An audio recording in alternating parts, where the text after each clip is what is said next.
চারিদিকে অন্ধকার পরিবেশ, সবাই তখন গভীর ঘুমে মগ্ন। হঠাৎ করে 44 জন ছেলে মিলে একটি মেয়ের উপর নির্মম অত্যাচার শুরু করে। তারা সবাই ছিল নেশাগ্রস্ত, যে যেমন পেরেছে তেমনই মেয়েটির উপর নির্যাতন চালাচ্ছে। ছেলেগুলো একে একে কুকুরের মতো মেয়েটির উপর হামলে পড়ে। বাস্তবের এই ঘটনাটি নিয়ে আজকে সিনেমাটি সাজানো হয়েছে, যা শেষ পর্যন্ত দেখলে মেয়েটির জন্য আপনার চোখের পানি ধরে রাখতে পারবেন না। গল্পটি শুরু হয় হাংসু নামের একটি মেয়েকে দেখে। সে তার টিচারদের সামনে বিভিন্ন প্রশ্নের উত্তর দিচ্ছে। হাংসু বলে, আমি গান গাইতে অনেক পছন্দ করি, কিন্তু আমি কখনোই কোনো অন্যায় করিনি। তারপর শিক্ষকরা তাকে স্কুল থেকে বের করে দেয়, কিন্তু তাকে স্কুল থেকে বের করে দেওয়ার পেছনে অনেক বড় একটি কারণ রয়েছে, তা আমরা গল্পের ভেতরেই জানতে পারবো। মিস্টার লি হাংসুকে নিয়ে নতুন একটি স্কুলের উদ্দেশ্যে রওনা হয়, কারণ সে চায় না কোনো কারণে হাংসু তার লেখাপড়া বন্ধ রাখুক। তিনি হলো হাংসুর স্কুলের শিক্ষক। নতুন স্কুলে হাংসুর থাকার কোনো জায়গা ছিল না, তাই বাধ্য এসে তার মায়ের কাছে হাংসুকে নিয়ে যায়। হাংসু কে, কি তার পরিচয়, আর কেনই বা স্কুল থেকে তার ট্রান্সফার করেছে, এসব কোনো বিষয় ইলি তার মাকে জানায় না। পরের দিন তাদের টিচার হাংসুকে ক্লাসে সবার সঙ্গে পরিচয় করিয়ে দেয়। সেদিন বাড়ি ফেরার পথে হাংসু একটি সাইবার ক্যাফে যায়। সেখানে একটি নাম্বার দিয়ে তার মাকে খোঁজ করছিল। হাংসুর মা গত 3 বছর ধরে এই শহরে থাকে, কিন্তু কোথায় থাকে এটা সে নিজেও জানে না। পরের দিন স্কুলে গিয়ে হাংসু একটি গ্রুপ দেখতে পায়, সেখানে একসাথে তারা সবাই গান শিখছিল। হাংসুর ইচ্ছা ছিল সে একজন শিল্পী হবে, কিন্তু এখন গান শুনলেই অজানা একটি কারণে সে অনেক ভয় পায়। এরপর সেখান থেকে একটি সুইমিং পুলে আসে সাঁতার শেখার জন্য। একদিন সুইমিং শেষে গুনগুন করে সে গান গাইছিল, আর এটা ইনহি নামের একটি মেয়ে শুনতে পায়। তারা দুজনে একই ক্লাসে পড়ে। একটু পরে ইনহি হাংসুকে একটি রেকর্ড শোনায়। আসলে হাংসু যখন গান গাইছিল তখন ইনি সেটা রেকর্ড করে রাখে। সে হাংসুকে বলে, তোমার গানের গলা অনেক সুন্দর, তুমি চাইলে আমাদের সাথে গানের কম্পিটিশনে অংশ নিতে পারো। কিন্তু রেকর্ডিং শুনে হাংসু রেগে যায়। সে বলে পরবর্তীতে এমনটা করলে টিচারদের কাছে তার নামে বিচার দিবে। কিন্তু ইনহি তার পিছু ছাড়ে না। সে হাংসুকে নানা প্রশ্ন করে, তাই কোনো উপায় না পেয়ে সে ইনহিকে সাথে নিয়ে তার মাকে খোঁজার উদ্দেশ্যে রওনা হয়। সেই শহরে একটি দোকানে এসে সে দেখতে পায় তার মা সেখানে কাজ করছে। 3 বছর পর তার মাকে দেখে সে অনেক খুশি হয়, কিন্তু তার মা মোটেও খুশি না, কারণ আরেকটি বিয়ে করে সে এখন অনেক ভালো আছে। তাই নতুন করে সে আর কোনো ঝামেলায় পড়তে চায় না। হাংসু তার মাকে বলে সে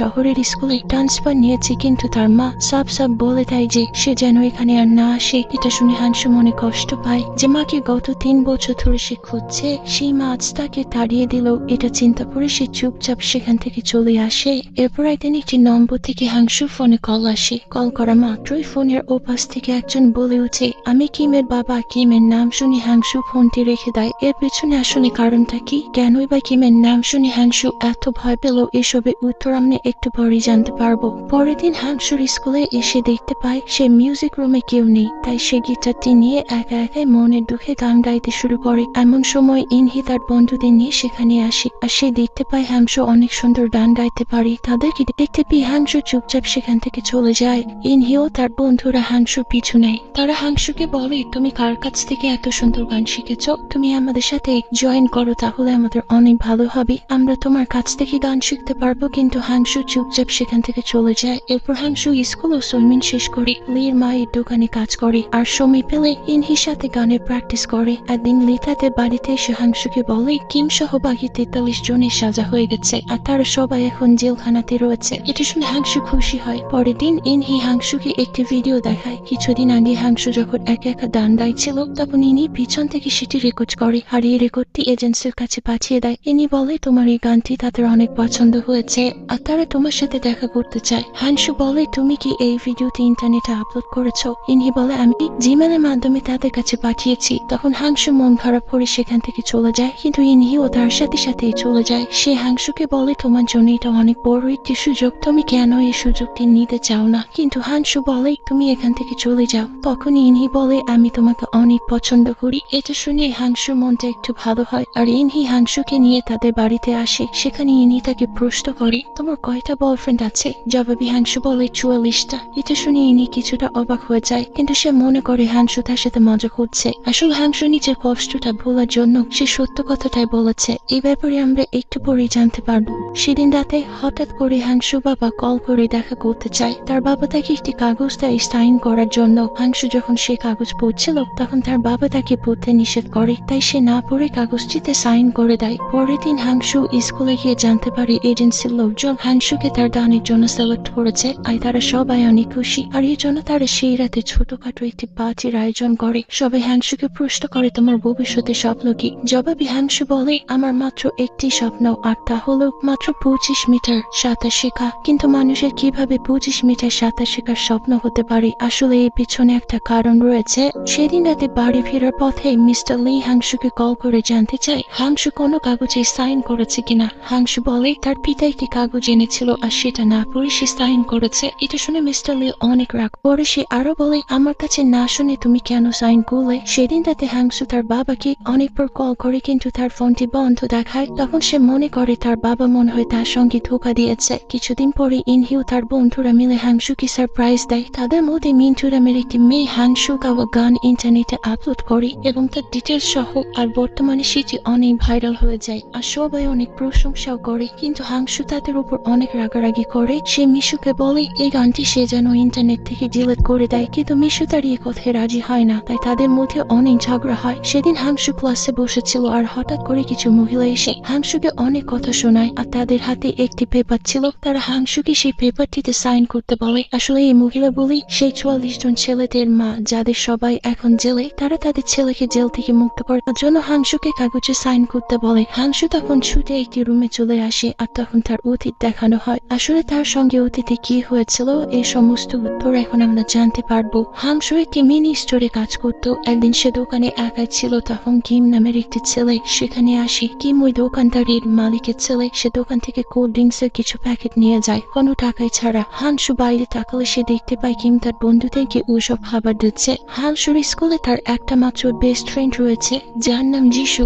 তারা দুজনে একটা বাড়িতে ভাড়া থাকে, আর কিমের বাবার দোকানে তারা একসাথে কাজ করে। যে যিশু আর কিম একে অপরকে অনেক ভালোবাসে। কিম প্রতিদিন যিশুর বাড়িতে আড্ডা দেয়। হাংশু একদিন বাড়িতে এসে দেখতে পায় কিম তার সমস্ত বন্ধুদেরকে নিয়ে আড্ডা দিচ্ছে, এমনকি তাদের সামনে অনেকগুলো ড্রিঙ্কস রয়েছে। হাংশু সবাইকে সেখান থেকে চলে যেতে বলে। সে আরো বলে তারা যেন কিমের পিছু ছেড়ে দেয়। এটা শুনে তাদের লিডার অনেক রেগে যায়। সে হাংশুকে অনেক হুমকি ধামকি দেয়। তখন হাংশু পুলিশ স্টেশনে ফোন করে বলে আমাদের বাড়িতে কিছু ছেলেরা এসে মারপিট করছে। তখন তার হাত থেকে একটি ছেলে ফোনটি কেড়ে নিয়ে পুলিশকে বলে, আমি ইন্সপেক্টর দাইশনির ছেলে সুজিন, আমার ফ্রেন্ড ভুল করে আপনাকে কল দিয়েছে। এরপর থেকে কিম ও তার বন্ধুরা প্রতিদিন সে বাড়িতে পার্টি করে। একদিন কিম সহ 44 জন ছেলে আসে ওই বাড়িতে পার্টি করতে। তখন তাদের লিডার সুজিন ড্রিঙ্কস এর সাথে ড্রাগস মিশিয়ে কিমের কাছে দেয় হাংশুকে খাওয়ানোর জন্য। কিন্তু কিম হাংশুকে ড্রিঙ্কস খেতে বললে সে রাজি হয় না, আর সবাইকে চলে যাওয়ার জন্য অনুরোধ করে। তখন কিম বলে যদি তুমি এটা পান করো তাহলে সবাই চলে যাবে। হাংশু এটা শুনে খেয়ে নেয়। এরপরে শুরু হয় অমানবিক নির্যাতন। একে একে 44 জন ছেলে হাংশুকে তার ইচ্ছার বিরুদ্ধে তার সঙ্গে জোর জবরদস্তি করে। এরই মধ্যে কিমের বাবা সেখানে চলে আসে এবং সবকিছু সে দেখতে পায়, কিন্তু কাউকে সে কিছু বলে না, এমনকি পুলিশকে ঘটনাটি জানায় না। সে চুপচাপ তার ছেলে কিমকে নিয়ে সেখান থেকে চলে যায়। সেদিন রাতে যিশু পানিতে লাফ দিয়ে সুসাইড করে, কারণ সে রাতে হাংশুর সাথে তাকেও সেই ছেলেগুলো জোর জবরদস্তি করেছিল, আর এই জন্য সে আত্মহত্যার পথ বেছে নেয়। আর এটাই ছিল হাংশুর অতীতের কাহিনী। এরপর পুলিশ অফিসার তাদের স্কুলে এসে সবকিছু সামলে নেয়। এর মধ্যে সবাই জানতে পারে হাংশুর জীবনের অতীতের সকল কাহিনী, এমনকি লিয়ের মাও জানতে পারে হাংশুকে কেন স্কুল থেকে বের করে দিয়েছিল। আর তাই হাংশু তাদের বাড়ি থেকে সবকিছু গুছিয়ে অজানা এক উদ্দেশ্যে রওনা হয়। এদিকে পুলিশ অফিসার তার পিছু নেয়। অফিসার হাংশুকে কিমে কাগজটি দিয়ে সাইন করতে বলে, কারণ কিমকে জেল থেকে ছাড়ানোর একমাত্র উপায় হলো হাংশু সই নেওয়া। সেদিন রাতে হাংশু তার বাবাকে অনেকবার কল করে, কিন্তু বারবারই তার বাবার ফোনটি বন্ধ দেখায়। কোনো উপায় না পেয়ে সে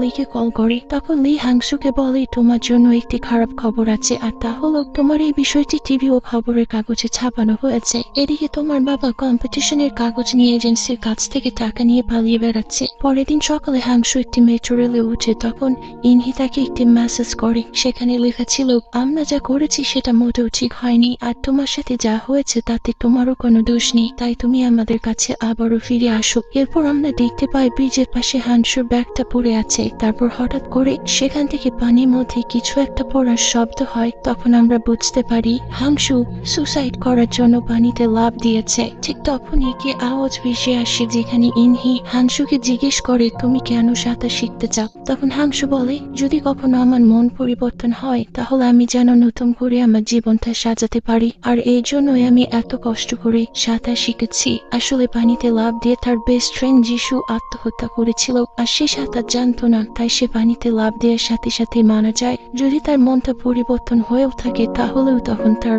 বাঁচার উপায় ছিল না, কারণ সে একেবারেই সাঁতার জানতো না। তাই হাংসু এত কষ্ট করে সাঁতার শিখেছে। যদি পানিতে লাফ দেওয়ার পর তার মনটা পরিবর্তন হয় তাহলে সে যেন সাঁতার কেটে বাঁচতে পারে। আর এভাবে আজকের গল্পটি এখানে শেষ হয়ে যায়। আর এটি ছিল দক্ষিণ কোরিয়া থেকে মেয়ের সাথে ঘটা সত্যি ঘটনা।